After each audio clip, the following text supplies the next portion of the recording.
Cinema প্রেমীদের জন্য চমৎকার এক আয়োজন। দেশ বিদেশের বিচিত্র বিষয়ের চলচ্চিত্রের সমাহারে সেজেছে এবারের ঢাকা আন্তর্জাতিক চলচ্চিত্র উৎসব। গানের সুরে জাতীয় জাদুঘরের প্রধান মিলনায়তনে সুন্দরের প্রতিচ্ছবিময় এই উৎসবের সূচনা হয় 11 জানুয়ারি। ব্যান্ডদল জলের গানের পরিবেশনা মুগ্ধতা ছড়ায় দর্শক থেকে অতিথিদের মননে। উদ্বোধনী আনুষ্ঠানিকতায় শুরুতেই জুলাই বিপ্লবে নিহতদের স্মরণে পালন করা হয় 1 মিনিটের নীরবতা। তারপর উৎসব উদ্বোধন করেন তথ্য সম্প্রচার উপদেষ্টা মোহাম্মদ নাহিদ ইসলাম।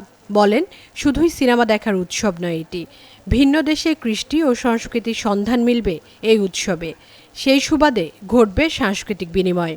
এই উৎসবের প্রতি আমার শুভকামনা থাকবে এবং তারা কিছু গুরুত্বপূর্ণ বিষয় বলেছে যে সরকারের কাছ থেকে কোন ধরনের প্রণোদনা, কোন ধরনের সাহায্য পেলে এই ধরনের অনুষ্ঠানগুলো আরও কার্যকরভাবে করা সম্ভব। আমরাও সেগুলো বিবেচনা করব যাতে ভবিষ্যতে এই ধরনের আয়োজন আন্তর্জাতিক মানের বা প্ল্যাটফর্মে যে আয়োজনগুলো ঢাকায় হচ্ছে সেটা আমরা আরও কীভাবে সহযোগিতা করতে পারি, কীভাবে আরও বড় পরিসরে আরও অন্তর্ভুক্তি করে আমরা এটি করতে পারি।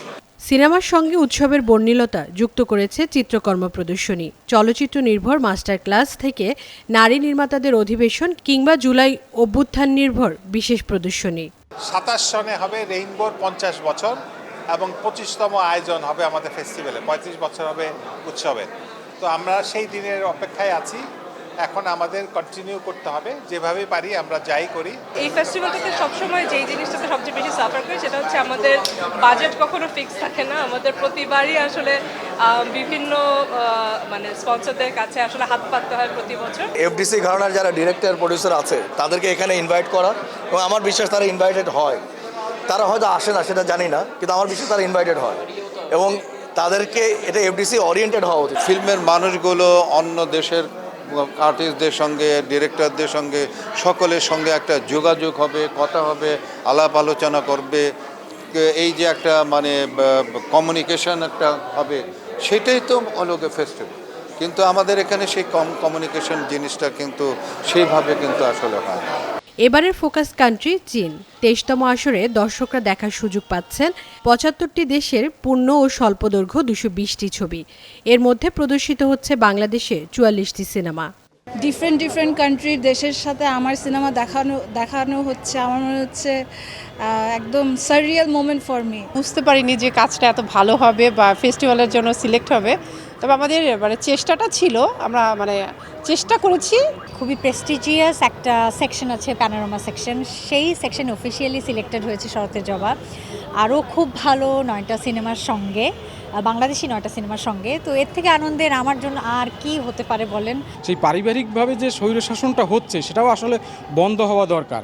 এটা কিন্তু অত্যন্ত শিক্ষণীয়, ছোটোর মধ্যে খুব শিক্ষণীয় একটা গল্প। এটা যদি মানুষ আসলে অন্তরে ধারণ করে তাহলে আস্তে আস্তে মানুষের ভিতরে পরিবার থেকেও সেই স্বৈরতন্ত্রটা আস্তে আস্তে নিপাত হওয়া দরকার। এই উৎসবটি একটি সুন্দর উৎসব, প্রাণবন্ত উৎসব, সবার অংশগ্রহণে।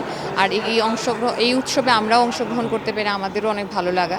রাজধানীর 6টি ভেন্যুতে দর্শকরা উপভোগ করতে পারবে এবারের সিনেমাগুলো। বিনা দর্শনীতে দেশ বিদেশের এসব সিনেমা দেখতে প্রতিদিনই ভিড় করছেন সিনেমা প্রেমীরা। এটা যদি আরো বড় পরিসরে আমরা করতে পারি তাহলে হয়তো বা এটা সবার কাছে আরো বেশি অ্যাভেলেবল হবে। যারা দর্শকরা পছন্দ করে এইসব ফিল্ম তাদের জন্য অবশ্যই আসাটা উচিত। এখানে কাজ করতে সুযোগ পাওয়াও একটা ভাগ্যের ব্যাপার আমার মনে হয় অ্যাজ এ ভলান্টিয়ার। আমরা দেখছি, শিখছি এবং আমরা অনেক বেশি কমিউনিকেট করতে পারছি। এই ধরনের জাপানিজ মুভি যদি আরও হয়, ভালো ভালো ইয়াং প্রডিউসারদের, ইয়াং ডিরেক্টরদের, তাহলে will be very rich.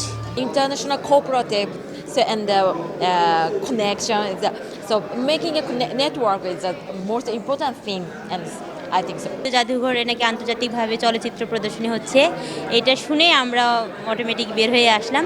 For the first time এসেছি এখানে ছোট ভাইদের নিয়ে। এই উৎসবের কারণে আমরা বিভিন্ন দেশের ভালো ভালো কিছু বাছাই করা সিনেমা দেখতে পাচ্ছি। 9 দিনব্যাপী আয়োজিত এবারের উৎসবের পর্দা নামবে 19 জানুয়ারি। ফাতেমা কাউসার, নিউজ 24, ঢাকা।